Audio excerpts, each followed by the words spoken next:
Hey guys, Josh here, and in this video I'll be sharing with you 12 things I wish I knew when I started playing Fields of Mistria, the latest farming sim I'm completely obsessed with. Keep in mind, the game is currently in early access, so if things change, or if some of these tips stop working at any point, I will make sure to let you know in the comments and video description. If you learned something new, make sure to leave a like on the video as that helps a lot. And let's start with the thing that took me the longest time to figure out, digging. I don't know if I missed some tutorial or anything, but I had absolutely no clue as to how the whole archaeology skill worked. So let me explain from the start. First, you need a shovel, which can be purchased at the general store for 500 coins.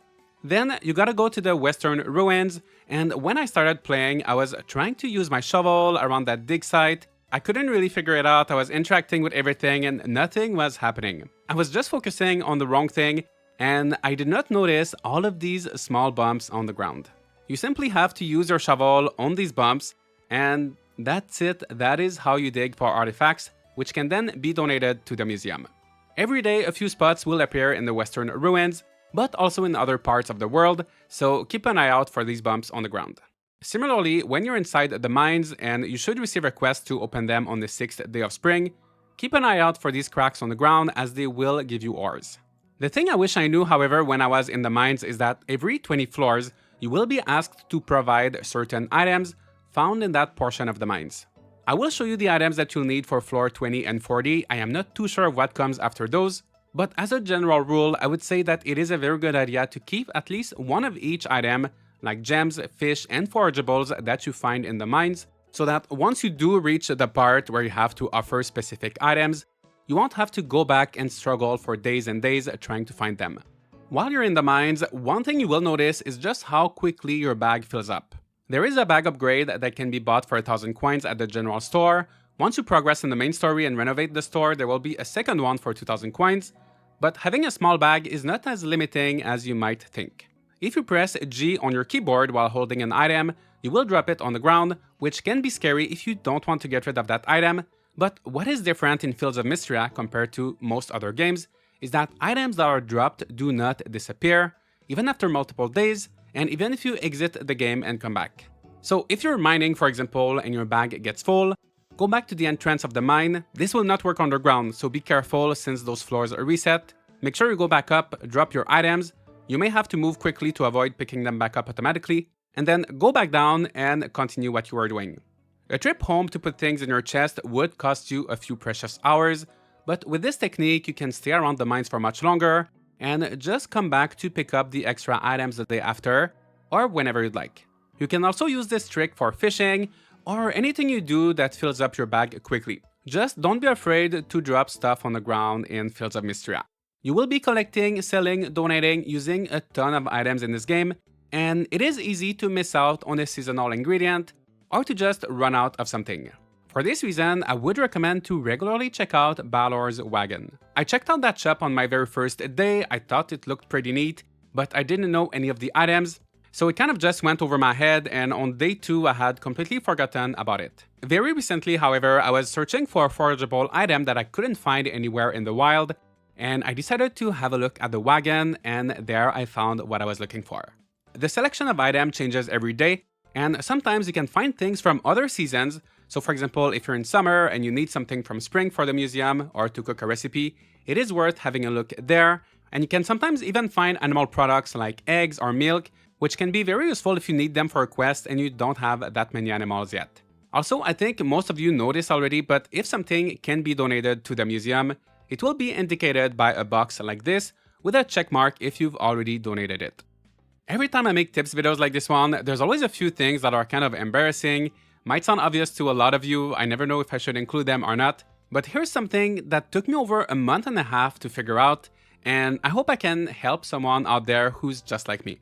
So you know that fish can be found in various locations, right? So you have cave fish, ocean fish, river fish, and I thought that was it, but there's also pond fish. If you go to the Eastern Road section of the map, in the bottom half you have ponds, and there you have pondfish. I completely missed out on the spring pondfish in the first year because I thought it was just another river, and I didn't bother trying to catch fish there, so yeah, sorry, that's a very basic tip, but don't forget the pondfish. While we're around the water, you probably know that you can dive and catch underwater critters whenever you see these little bubbles, but did you know that you could also grab these water chestnuts in the river near the museum, which are useful to cook trail mix, and you can also pick up these cattails near the ponds that I was just talking about. For the longest time, I thought that these plants were just decorative, but no, you can pick them up. And another thing with this game is that forageables will change location a lot depending on the season. You know, there are some games where the forageables are always at the exact same spot all year round, and it's just the items that change. But in this game, you will find them in different locations, so if there's a corner of the map where there's nothing in spring, it doesn't mean that there will be nothing in summer. You may find some wild grapes there, for example. So yeah, make sure every new season you just go around everywhere and try to interact with everything. Sometimes it's not obvious, something can be picked up, so do a lot of exploration and a lot of foraging. Once I started exploring more, I discovered this big rock there, which is close to the ponds I was talking about earlier. And if you have at least a copper pickaxe, you can break it. On the other side is a well to which you can donate either 100 or 500 coins, and you will get rewarded with something of a similar value. That could be food, a new recipe, cosmetics, a lot of very interesting items, and I once managed to get some silver ingots by giving 500 coins, and that was before even unlocking that portion of the mines where I get silver, so you can get some very valuable stuff in there. Also, unless it is a recipe or cosmetic which cannot be sold, most items will sell for around the amount that you paid for, sometimes a bit less, but other times quite a bit higher as well. If you don't like what you get, you don't really lose, so you can give to the well once a day, which I really recommend adding to your daily routine. As you go from one place to the next for your daily chores, and you try to make it back home before passing out at 2 AM, if you're like me, you're probably jumping around a lot. There's not that many farming sims where you can jump, so you gotta take advantage of it. But did you know that you could jump down cliffs? Except a few places like the town walls or these higher cliffs south of the museum, you can jump down most of the cliffs, meaning you don't have to walk all the way around them in order to get where you have to go. It's a very small tip, but I think it's also very good to know. It took me a while to figure it out, so I thought I would share it with you. One thing most players inevitably struggle with at the beginning of Fields of Mistria is the stamina. You start the game with only 100 stamina points, and it goes up eventually as you go from one town rank to the next, but there are tons of ways to restore your stamina.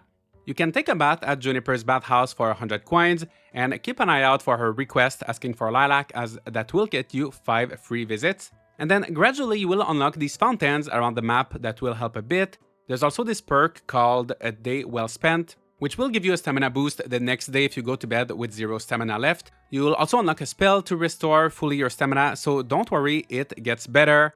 But one completely free way to get stamina right from the very beginning of the game is soup. Go to the inn, interact with the cauldron, and your character will eat a soup, replenishing 20 stamina points. You can do that once a day, and while 20 points might not seem like a lot, it will make a difference, especially at the beginning. Once you're in summer, go to the beach and make sure you pick up all of the coconuts. Don't forget the ones on this tiny island, and over here as well if you fixed the bridge.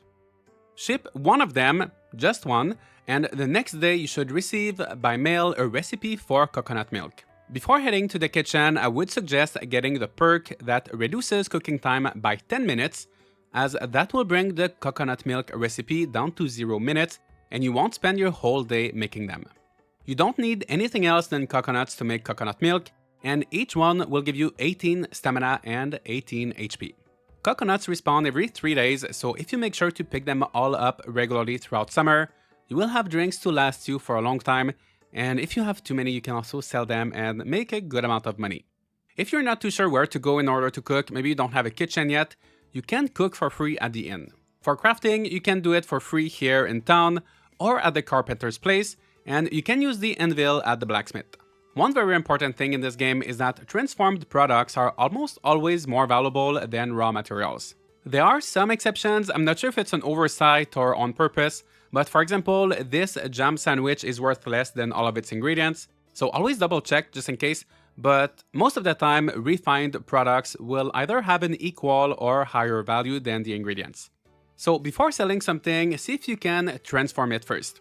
For example, if you have lots of ores, turn them into ingots, and then turn those ingots into tools, and you'll make way more by selling the tools than if you just sold the raw ores. After making some progress in the story, you will repair the mill, where you'll be able to process animal products to make things like butter, cheese, mayonnaise, all of that. So if you can hold on to these products until then, it will be worth it. Another great thing about this game is that whenever you craft, it takes items directly from your chests, so you don't even have to carry them with you when you go to the mill or all of these different crafting stations. You can just leave them at home.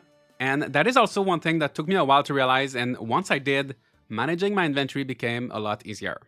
When I adopted my first animals and got my first eggs and milk, I was really excited, and I did make the mistake of selling their products without transforming them, but that was not my worst mistakes in regards to the animals.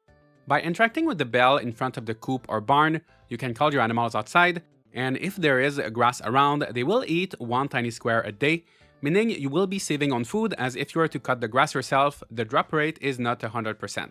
You will actually see your animals eat the grass, and you can confirm it in the animals menu. So that's great, but what was my mistake? Well, in a lot of recent games, animals go back inside automatically, so you don't have to worry about them once they're out. In this game, however, it is a little bit more old school, and if you don't use the bell to send them back inside, they will sleep outside, be grumpy the next morning, and you won't get anything from them. Days go by quickly in Fields of Mistria, and there has been an embarrassing amount of times when I either didn't have time or just completely forgot to bring my animals back inside. So either you don't forget at night, or even better, you could take them out first thing in the morning, then water your crops and do whatever you have to do on your farm, check if they ate, and if they did, bring them back in before you go on with your day to do other things. The last thing I wish I knew earlier in Fields of Mistria is how the save files work. Keep in mind, this might change as the game receives updates. It just launched in early access, but here's how it works at the time of making this video. The game autosaves when you sleep, and you can also save at any time with your diary. And at first glance, it doesn't look like there's too much of a difference between these two options, but there is. You can only have one autosave per character, so every time you go to sleep, you lose access to the earlier save. On the other hand, every time you save with a diary, it creates a new, separate save that you will be able to go back to at any time. I have been saving with the diary regularly, which allows me, if I want, to go back to almost any point from my current playthrough, all the way back to my very first day. This is useful in case I encounter any game-breaking bug, if I feel like I want to replay from a certain point, for example if I want to go back to spring and catch some of the fish from the pond that I missed, or if eventually I would like to split my playthrough into two and romance a different character in each one. Just remember that if you do decide to split your progress like that, you will no longer be able to rely on autosaves, since they will always overwrite each other. No matter what, however, I do recommend everybody to make manual saves with a diary regularly, just in case something happens, because if you only do autosaves and your save gets corrupted, you will lose all of your progress. And these are 12 things I wish I knew when I started playing Fields of Mistria. I hope you learned something new. Feel free to share your own tips and tricks in the comments, and if you'd like to see more Fields of Mistria content, let me know, leave a like and subscribe, and I'll see you all in the next video.